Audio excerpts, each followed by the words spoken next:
सितारा शाह गायकी की दुनिया का एक मुनफरिद नाम है। मसला सिर्फ ये हुआ कि सितारा शाह ने जब मलका तरन्नुम नूरजहां की शागिर्दी इख्तियार की तो उसके बाद से मैं ख़ुद इस बात का यानी शाहिद हूँ कि सितारा की आवाज़ में मादाम की आवाज़ का नूर उतरना शुरू हुआ। सितारा ने रेडियो पाकिस्तान के लिए बहुत से नग़मे और कुछ ग़ज़लें गाई। फिर पाकिस्तान टेलीविज़न के मौसीकी के बहुत से प्रोग्राम किए और पाकिस्तान की फ़िल्मी सनत में भी अपनी आवाज़ का जादू जगाया।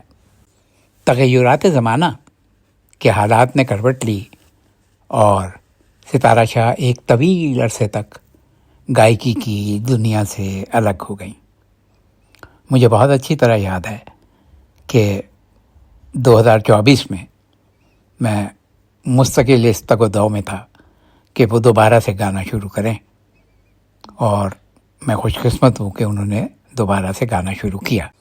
हमने यहाँ लंदन में अपने घर पर एक मौसीकी की मुख्तसर सी महफिल रखी जिसमें चुनिंदा लोग शामिल थे और सितारा ने बरसों बाद इस तन्हाई को तोड़ा और इस बात का इतराफ़ किया कि आज वो पहली मर्तबा तवील अरसे के बाद गा रही हैं। ये जो रिकॉर्डिंग अभी आप सुनेंगे ये उसी महफिल की रिकॉर्डिंग है जब मेरे अल्फाज में सितारा शाह का गायकी की दुनिया में दोबारा से ज़हूर हुआ।